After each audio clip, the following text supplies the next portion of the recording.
Welcome everyone to today's webcast, Portfolio Management in an Age of Uncertainty. My name is Ben Chamberlain. I'm UMT360's Chief Product Officer. Today, we're going to look at, why it may be right to invest in portfolio management processes and supporting tool sets to help you better respond to whatever disruption may hit your business.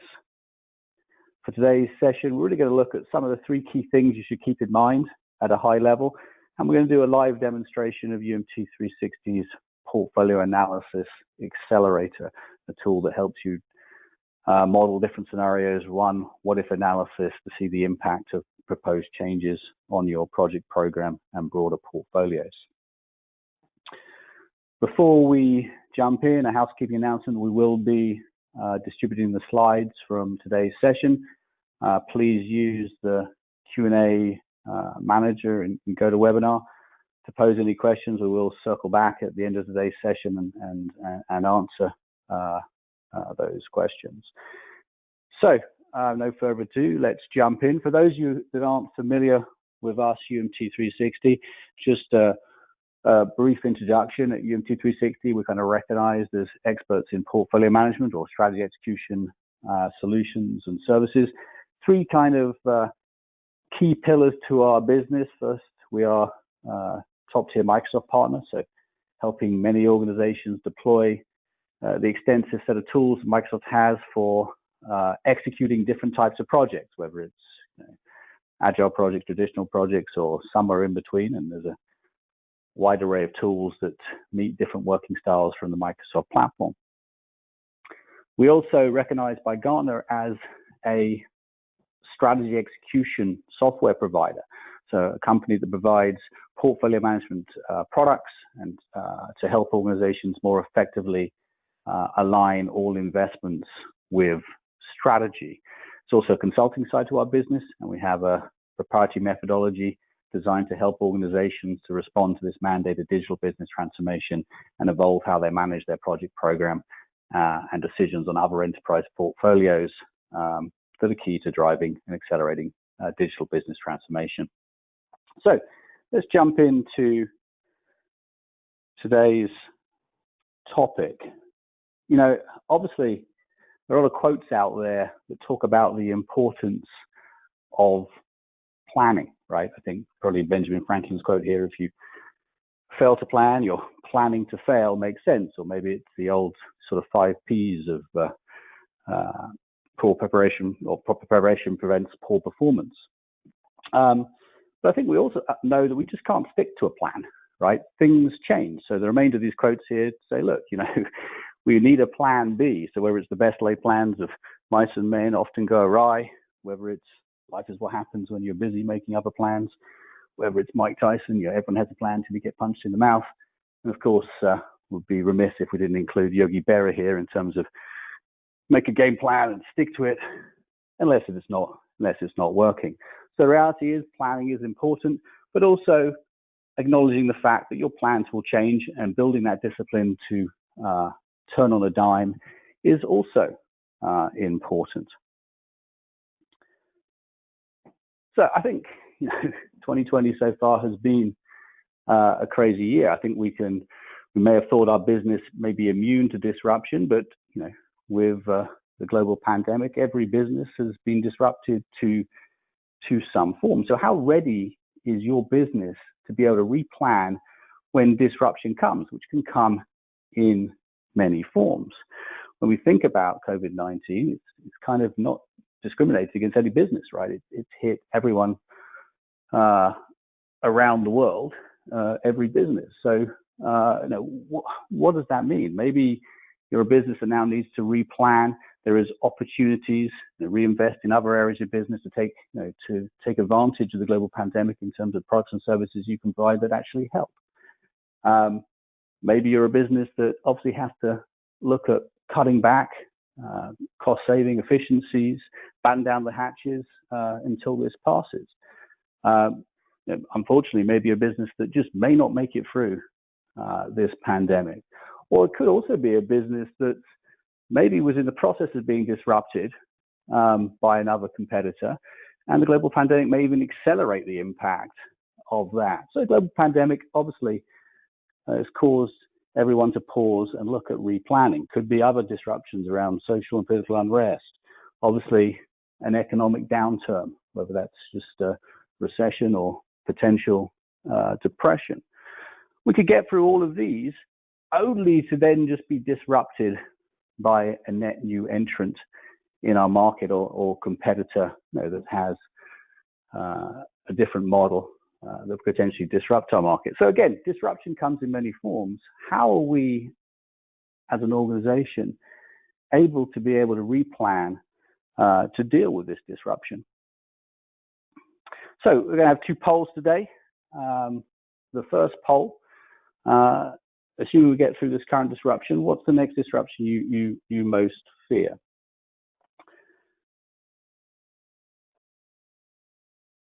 So the options here, I go to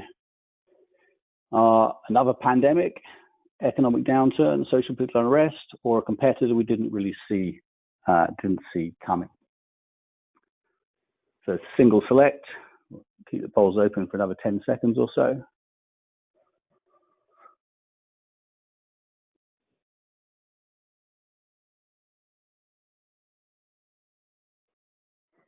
Okay, I think we can close the polls.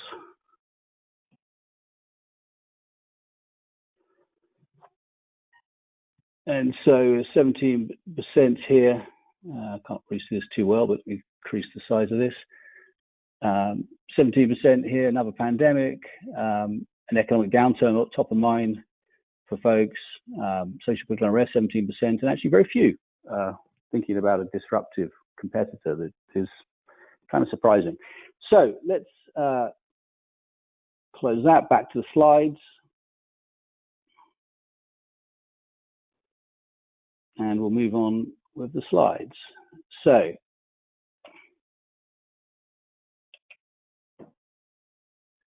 a lot has been talked about investing in digital business transformation. Gartner here, I'm not going to go through what Gartner says there, but normally it is positioned more around being more agile as a business. And normally the sort of cautionary tales are around that disruptive competitor, Netflix to Blockbuster, Amazon to Barnes & Noble, or whatever it may be. So, but it's really around becoming more agile as a business. And I'm not talking about adopting agile execution methodologies. I'm talking about building business agility. So when you think about digital business transformation, there's many companies much like ours that are appending their products and services to this revolution of digital business transformation. But when we think about digital business transformation and how we can help, really, when we distill it down, it's really about more effectively mastering strategic planning and the execution of that strategic plan to drive your competitive advantage. And when we distill that down further, really mastering strategic planning and execution is about really being effective at both top-down portfolio management capabilities integrated with the right-sized project execution capabilities. Now, often when we see organizations looking to respond to this digital business transformation mandate, confuse being an agile business with agile execution. And I'm not saying that agile execution is not right. It certainly is right for whatever situation. That's not guaranteed to give you business agility. So just improving your project execution capabilities and going wholesale agile may not make you a business that has agility.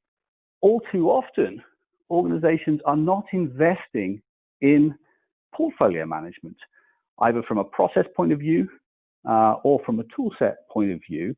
And it's portfolio management that really helps us set that plan, set that strategic plan, drive that across the organization, and then, of course, replan as needed. So, again, we can really do webcasts on each of these, but very quickly in terms of what are the kind of three key things we should keep in mind when looking to enable portfolio management capabilities and tool sets that may help us more effectively respond to whatever disruption hits us and replan and then drive execution around that replanning effort. The first is we really want to look at establishing the right top-down strategic planning processes and governance model to do a better job of deriving the execution directly from our strategy. So we've got to substantiate and evolve our investment models. Next, we need to understand that when we model decisions, the effect is multifaceted. It's not just looking at the impact on resource, it could be looking at the impact across a whole variety of dimensions. So there's trade-offs. We'll take a look at that. Lastly, as portfolio managers, we've got to stop relying on Excel to do modeling, and we've got to have a tool set that is integrated with our execution capabilities that allow us to model scenarios based on whatever imperative we are looking at.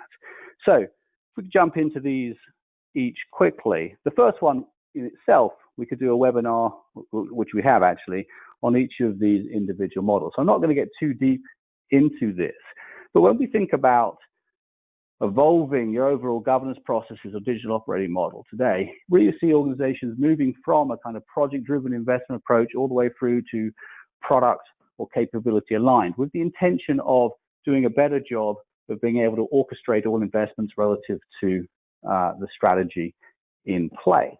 So when we look at the project-driven investment approach, it's one often that is better suited to traditional annual planning. It's one where often as part of that annual planning process, you establish and prioritize key strategy, often with the execs in a dark room. And then part of that annual planning process, as we tee up new initiatives and build out a business case, we would do an impact assessment of how this project will contribute to one or more of the business strategies and use that to prioritize and semi-sophisticated techniques to then optimize that portfolio of varying cost and human resource constraints to identify the best bundle of work that aligns with the strategy, right? It's a good process.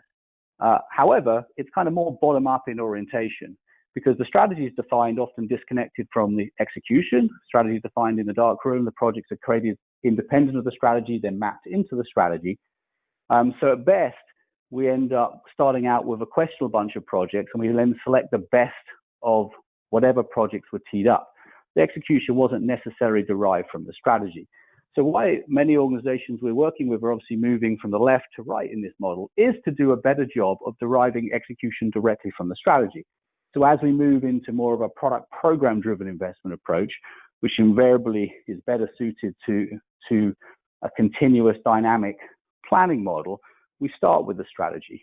We decompose that down into key products and or programs, depending which model you're moving to. You fund those products and programs down, and then you decompose down into the underlying execution. So if you follow this model, you can say with some certainty that the underlying execution, be that a project, be that an epic, it doesn't matter necessarily, was cascaded directly down from the strategy itself. It looks something like this. So as we decompose our strategy into those products and programs, which can be a combination, it can be just one, and then we choose an execution technique as we come down into maybe executing a product completely agile, a program completely traditional, or a product in this case using a hybrid methodology. We up-level the governance to that product and program level and provide the teams with the ability to execute within those products and programs. But yet, if we need to change course, we can adjust funding and other things at that product and program level. Again, we've done webinars just purely on establishing this move from project to product driven approaches, so you can take a look at those too. Now, why this model we see is really gaining a lot of momentum with the customers we work with is simply because what we call the trimodal reality, that most enterprises aren't going to have a one-size-fits-all execution technique. They're not all moving wholesale agile as much as they're not all moving wholesale traditional, right? So you need a top-down planning technique that can harmonize across however work is being executed at the team level. Now, as we move on to the further right, we simply recognize the fact that the projects themselves, whether that's projects, initiatives, epics, or combination, it doesn't matter, weren't funded in a vacuum, right? They were funded to make a transformation to something else in our business, whether it's to make a change to a technology asset like an application or infrastructure, whether it's to make a change to a business process or capability, enhance a product launch a new service, whatever it may be, we need to understand these broader cross-portfolio dependencies and in turn start to manage the business and IT assets that we're looking to transform. So I'm not going to get too deep into this model, but it's a simple recognition of the fact that we shouldn't just focus on the execution. We have to start to manage the portfolios that ultimately we're transforming relative to our strategy. And so we have an integrated view across all investments, both operational activity and spend, discretionary activity and spend in our business.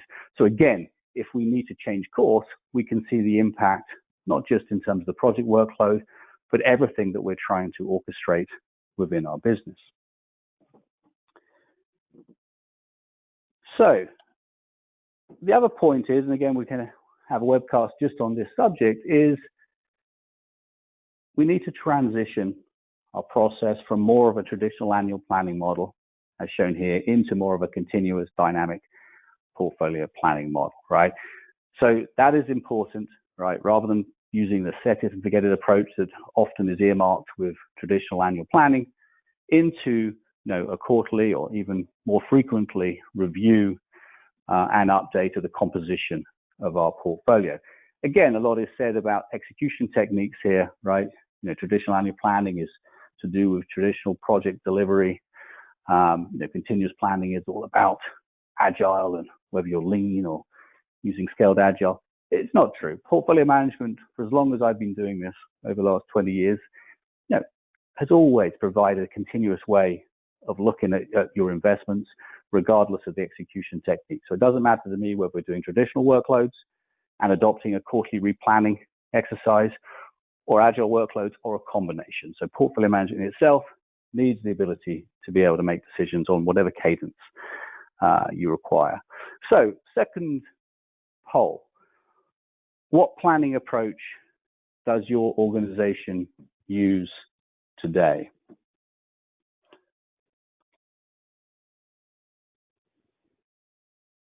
And so look at the options here. We don't really have a plan. It's more like the Wild West. So when we look at the three techniques that kind of went through there, we don't really subscribe to any one of those. Next, project driven. Next, product or program driven. And the third, product or capability aligned. So project driven, where we're kind of defining the strategy, mapping the execution into the strategy. Product or program driven, where we're decomposing the strategy into major product and or program investments into the underlying execution. Or product or capability aligned, we're actually going beyond the execution and actually understanding the changes we need to make to the operating fabric of our business, the products, the services, technology landscape, in terms of how that is going to drive the execution relative to our strategy. So 4 options, multi-select. It may well be that, like a lot of organizations, you're somewhere in the middle of some of these. So pick the one that best suits you for today.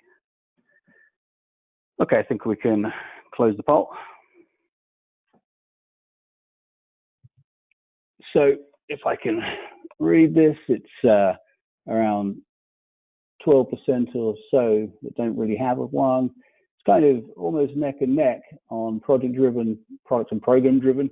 Kind of to be expected, because most time I speak to folks, that is where they are today. It's somewhere between the two of those models, but progressing to the product program-driven approach, and the rest on moving to the product capability-driven framework, which ultimately we see as the right framework to really orchestrate digital business transformation. But obviously there's a bunch of organizational change that needs to occur before you have that purview or visibility across all investments in your business. Okay, great. Let's move on.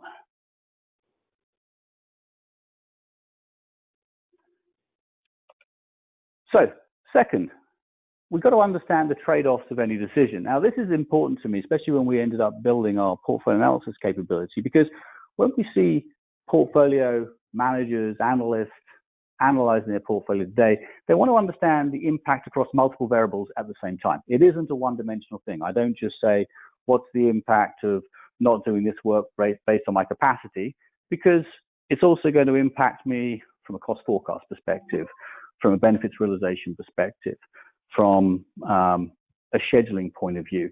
So it's very important to be able to, when you're running the analysis, even if you go in in there with a primary scenario in mind, benefit optimization versus capacity planning versus multi-year fiscal planning, you still need to be able to very quickly pivot and understand the knock-on effect or downstream impact on the other key metrics. So it's very important, as we certainly move to continuous planning, to be able to assess the impact of any decision across multiple variables, some of which are shown here. Last one. So we need to start utilizing fit-for-purpose portfolio management tools to help us model different scenarios. So all too often, as a portfolio manager, right, there's when your boss comes in and poses different questions, you know, what's the impact of doing this, doing that, doing the other, right? If we don't have access to real-time information or tools to be able to model that, we're really left with potentially late nights, overutilizing Excel as an analysis tool, and potentially, you know, having to buy the pizza. So what we need to do here is we need to ensure that the portfolio management system is not disconnected from where the work is occurring, right? So we want to be able to make sure that we always have the latest and greatest information at our fingertips so that we can start to model analysis. We don't want to go through, you know, a 30-day data refresh every time we want to assess the impact of a change. We want to be able to obviously understand the impact and run different scenarios without impacting our production data set. So we need to be able to bring in the production data set, run varying scenarios without obviously messing with the production data itself. We want to be able to quickly communicate the impact of any change. So visual ways, easy ways, again, looking across multiple variables at the same time so that you can really see and understand, you know, both the downstream and upstream impact of any change. And we also want to be able to compare different scenarios, be able to showcase that to whoever needs to see it to support decision making. So that's what we're going to kind of look at to a degree here today, is we're going to take a look at UMT 360's Portfolio Analysis Accelerator that was really designed to support different forms of analysis like continuous planning, annual planning, roadmap analysis, and these kind of scenarios that you see here. We're going to take a look at some of these in the time we have remaining. So I'm going to fire up the solution now.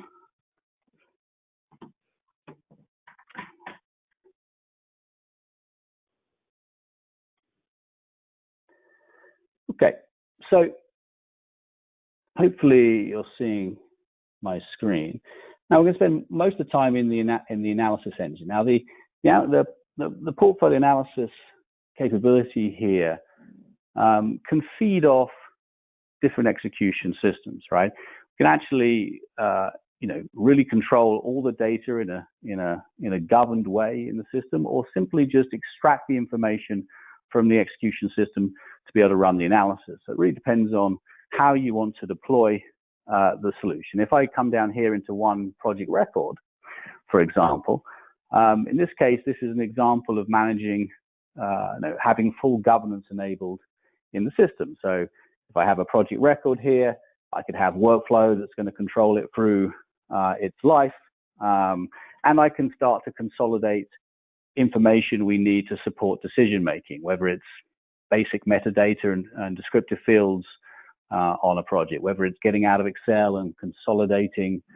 In this case, we're looking at an early stage business case for a project, cost and benefit analysis. So looking at cost estimates at whatever level of detail, benefits, both financial, non-financial. Maybe we want to bring in and understand key milestones, dependencies, and use that information, as you'll see, to generate roadmaps. So here I'm looking at, you know, key milestones for this project, which could well be being pulled in from execution system 2, looking at the dependencies this project has with other things. I could look at scoring projects from multiple perspectives. So different scoring assessments. In this case, we're looking at a scoring assessment that's doing an impact assessment into business strategy, but it could be risk, it could be WSJF from an agile point of view, it doesn't matter. So you can score projects from multiple dimensions to use that in the prioritization analysis. And we also want to be able to maintain accurate resource estimates and forecasts through the life of the investment. So being able to have the latest and greatest information from a resource planning perspective is key too. Now, obviously, I'm just showing you here a project that's in its early stage business case development, and obviously as this investment evolves through its life, more and more information will be captured. So obviously it's key to be able to capture that information, whether you choose to do that in this tool or whether you're doing that already in another PPM or project execution system. We want to be able to get the data directly from that too. So you may not use the UMT 360 portfolio analysis to maintain the data. You may just extract from other systems. The choice is yours. So let's actually take a look at the overall portfolio analysis capabilities. So the thing about this analysis is that it lets you establish different plans. So I can create plans, and then I can create scenarios within the plans. And here I can see the plans that have been created and shared with me. I can create a plan, I can collaborate with people and invite them to the plan. So if I just open up this 3-year plan, because one of the key scenarios we look at all the time is kind of that continuous planning model, right? This can support annual planning too, but a continuous planning model where you really start with your current in-flight portfolio, and then you kind of maintain a multi-year roadmap. So creating a new plan is pretty easy. I wasn't going to do that from scratch, but as with other parts of the UMT 360 solution, kind of has a wizard-based infrastructure to guide you in terms of creating a plan. So whether that is giving it a title, whether that's selecting whatever type of entities, so projects, epics, features, applications, products, doesn't matter. Whatever's being managed in the portfolio system, we can just say which one's being brought in. We can establish a time horizon for the analysis, and then we can say what we want to include here. It's all predicated on sort of road mapping. So how do we want the roadmap to be enabled here? What do we want to include? Do we want to include items in the backlog as we have here? What are the fields we want to be able to include in the analysis to slice and dice? And then what kind of analysis do we want to run? We could just do capacity planning analysis. So if so, what resource information do we want to pull? Maybe we just want to do cost analysis. We could pull the cost information, benefits analysis.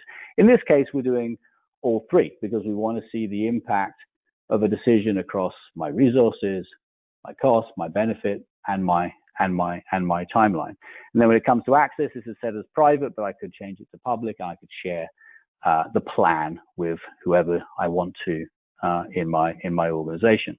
So very simple wizard to set this up. Now, this page here basically consider a baseline set of metrics, which are you can choose what you want to include based on the data you include in the analysis. So in this case, we've got 36 projects we've actually brought in here. So entities, because we can analyze anything in this system. So 36 projects we've brought in based on this analysis, looking at budget cost, looking at projected payback period based on cumulative cost, cumulative benefit in this instance, looking at current resource utilization, ROI, other metrics that you see here. And when I say baseline metrics, you see at the bottom of each one of these metrics here, we're showing a 0 variance. So as we start to play around with things, we can see what variance we made from the initial baseline. As I mentioned, this analysis itself is kind of predicated around dynamic road mapping. And so we're going to focus in on the roadmap first before I come down and start to look at the data variables in terms of resource cost and other things that we've got going on here. So I'm just moving the GoToWebinar widget out of the way so I can play around here. I can set my roadmap up the way I want to see it. So maybe I don't want to look at things in years. Maybe I want to look at things in months here. You can zero into whatever time frame we want. Let's look at a 2-year window within here. This is great. So next, I want to set up my roadmap where I want to see it. So I'm coloring by portfolio, I'm grouping by capability, but any metric or any data field that I want to bring in here. So we could say, no, I don't want to look at capability. I want to look at strategy, or I want to look at the different types of projects that we have going on here. which applications, departments, whatever it is, it doesn't matter. You can slice and dice and group by whatever metadata is in the system. Now, I can also then say, look, I want to show my milestones. I want to show and visualize the dependencies between the work here. I want to enforce those dependencies, and I'm going to prioritize the portfolio. In this case, we're using that strategic impact assessment I briefly showed you, but you can use any scoring assessment that's derived in the system. In this case, we're using strategic yield. It's actually the strategic impact or contribution of investment based on its impact into the strategies and the priority of those strategies divided by its cost. So it's kind of a bang for the buck. But again, any scoring metrics you want can be brought in here to prioritize your portfolio at any time. Now, from there, we can play around. It's a dynamic roadmap because I can say, okay, well, I want to see my related entities here. So I can see that, this milestone here is required by this milestone. I can pick this up and move this around. But if I was to try and do the same here, it will obey the dependency because we enforced scheduling dependencies, right? So, I can play around all I want. I can then even drill down to the underlying record to see more information as needed. So I'm going to simplify this a little bit. So I'm just going to take that and take the grouping off. So I have my roadmap set up the way I want to see it. Now, I can now pose and run different analysis scenarios, right? So I'll go through these in no real order. Maybe I'm coming in here and I want to do resource capacity planning analysis.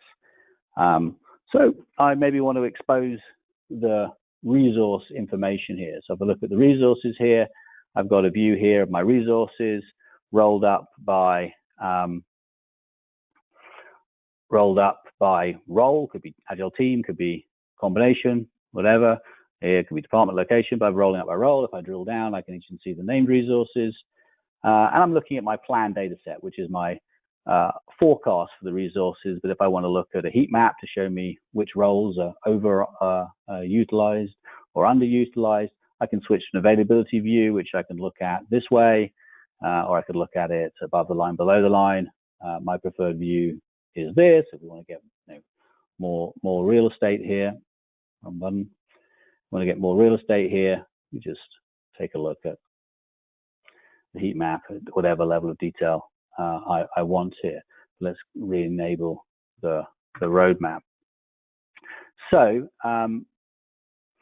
okay, so I want to run capacity planning analysis. So I can see I've got some overutilization here, but I want to maybe model common questions that I may get asked. So what's the impact on my capacity if I delay this particular initiative within my timeline? As I drag along there, you're hopefully seeing the availability change. Or if I were to accelerate this investment within the overall timeline, what's the impact? Two very common questions, often difficult to answer quickly.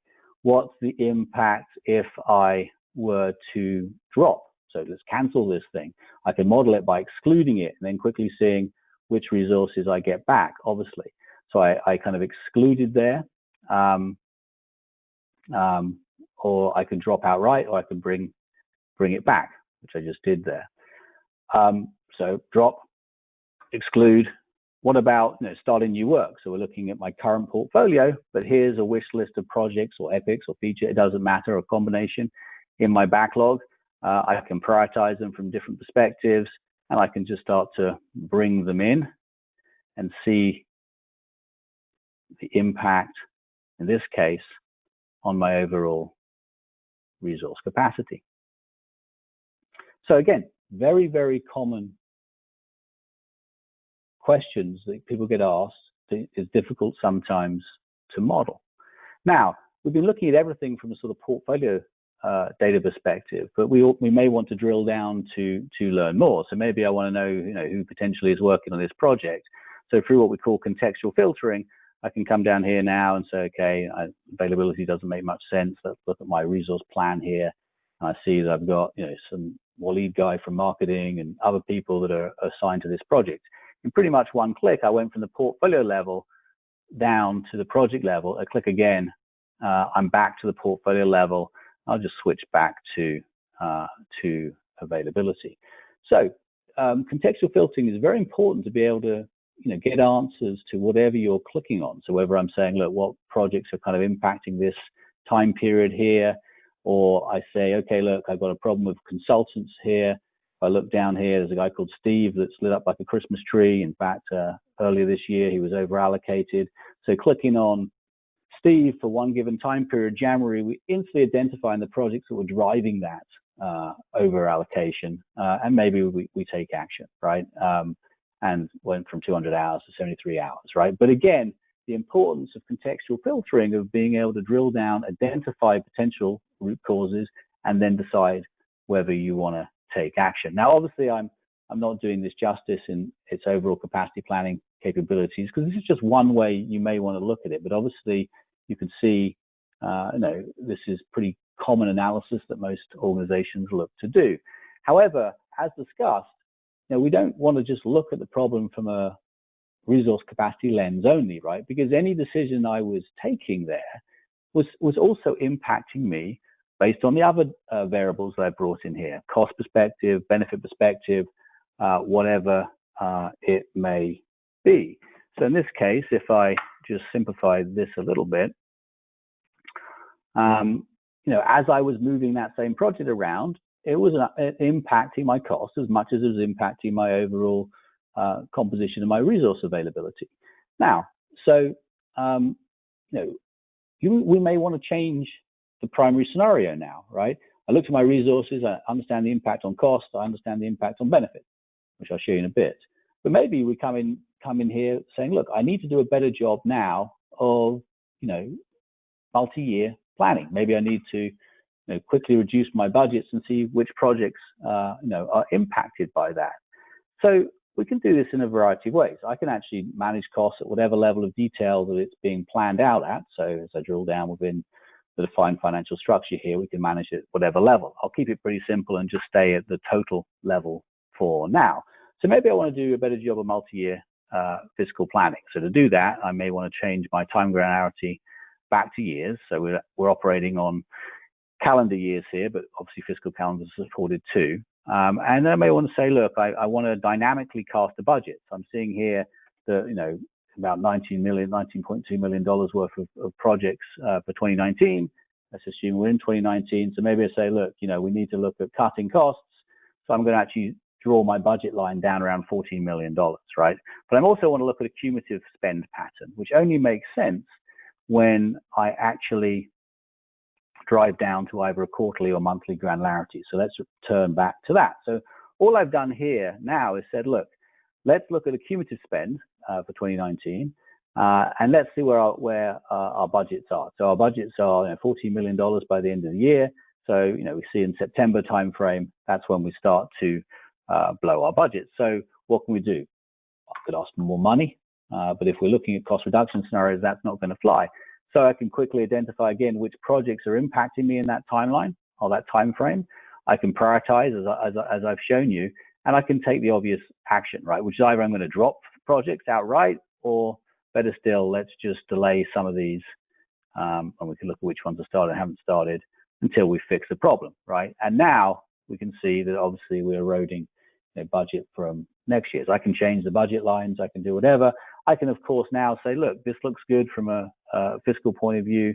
We can come back and see, what value are we getting, what's the payback, other things. So if we come back to this splash screen here, we see the sort of changes we've been making so far within this scenario. And of course, I can come back and now say, okay, well, financially that makes sense. What does that look like now from a resource perspective? Where maybe I can start to maybe cut short some of these consulting engagements, right, without impacting my FTE, whatever it may be. So very common scenario again of doing multi-year fiscal planning at whatever level of detail, whether it's total, whether it's CapEx, OpEx, or whatever, and being able to see the impact on other things. Now, maybe we also want to see the impact on benefits. So I'm not going to run this scenario based on the time I have, but we can look at a cumulative spend pattern. So maybe change here. I'm not going to look at cumulative. Now, you can set up different benefit categories. So in this case, I've got a pretty simple example of revenue growth, expenditure compliance. I can even establish benefit targets. So when I set the cost budget line, we wanted to stay within the budget set. With the targets, we want to meet or exceed them, right? So I can almost do the same analysis, but this time, does the composition of this portfolio deliver on my benefit metrics and targets? So very similar in that case. I can also look at things like payback optimization. Well, here we're looking at purely financial benefits over costs. So, cumulative costs versus cumulative benefits, and at what point we actually get a payback. In this case, 1 year, 2 months, it looks like. So what's the impact of any change to, that break-even point? So as I move things around, am I positively or negatively impacting that, right? So again, to me, the importance of being able to manage near-term, potentially medium-term, and certainly long-term multi-year roadmaps, be able to, look at the implications, run primary scenarios, whether it's capacity planning, whether it's fiscal, multi-year fiscal planning, whether it's benefits optimization, or just one of those, and seeing the impact across other variables instantly is very, very important.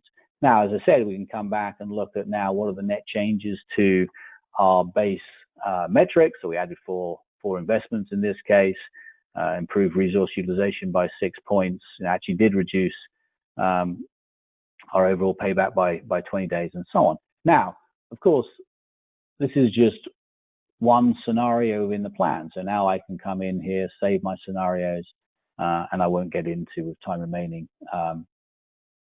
comparing scenarios, but obviously you can do that. So the ability here to be able to very quickly create a plan, be able to model different types of analysis, see the impact of change, save scenarios, share those scenarios, and collaborate with people around those scenarios is certainly key. So I think, without getting much deeper, that's probably enough for now in the demonstration itself. So I'm going to switch back to slides and we'll wrap this up. So we looked at some of those, pretty sure we touched on most of those scenarios there.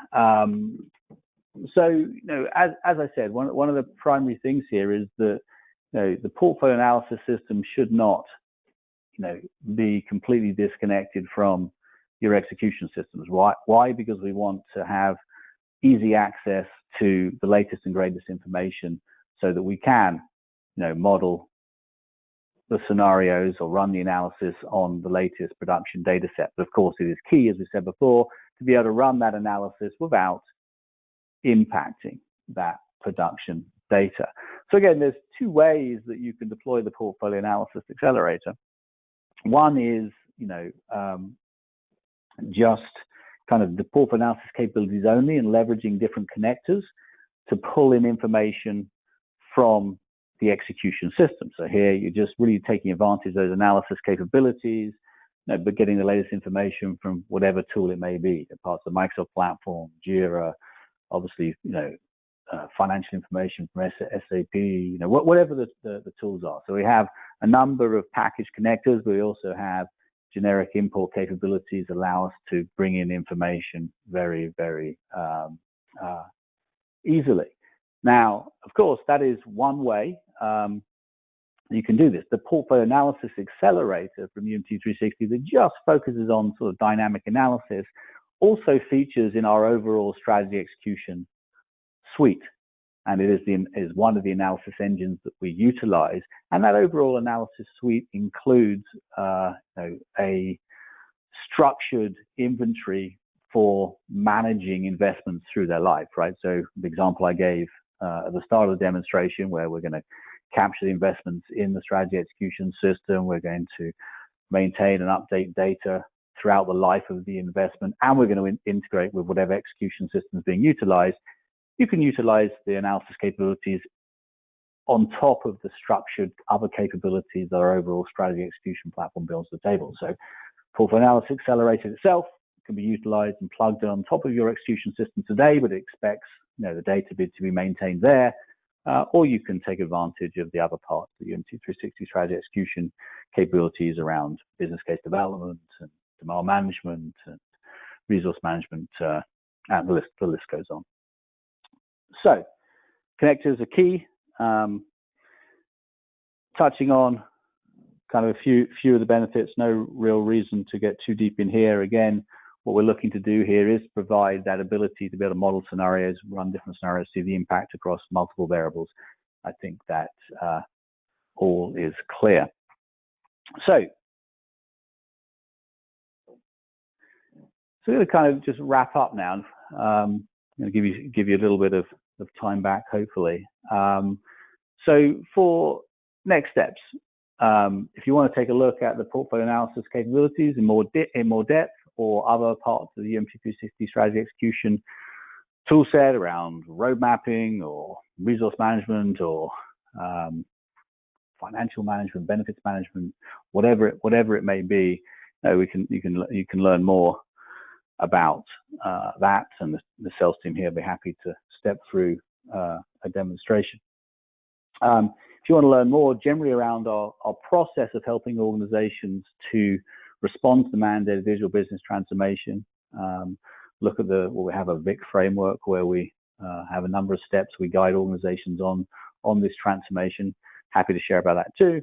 And of course, love to see you back on future webinars.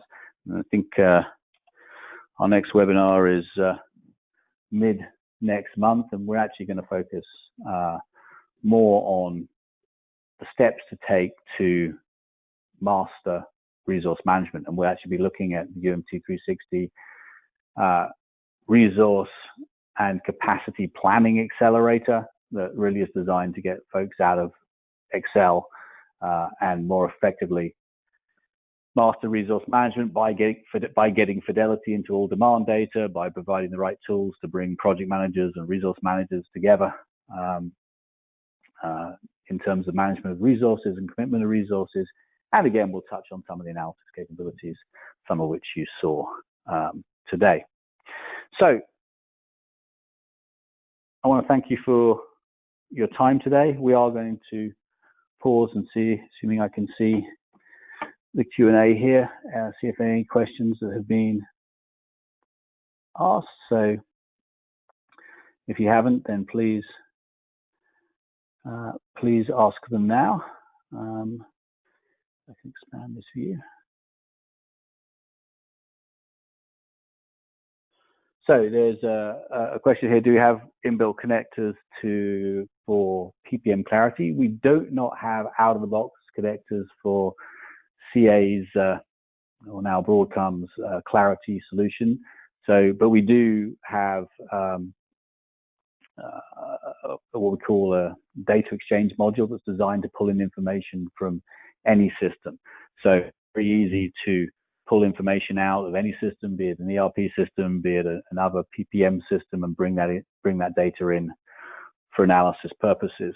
So not out of box connectors, but no, we have utilized that data exchange to bring information in from Clarity and other systems too. So I'll pause, see if there are any other questions.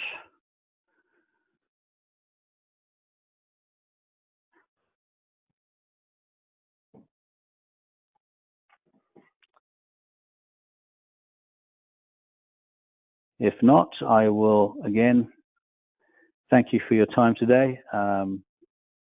Again, hope you and your families are staying safe in these difficult times, and hopefully we'll see you on the next webcast. Thanks again.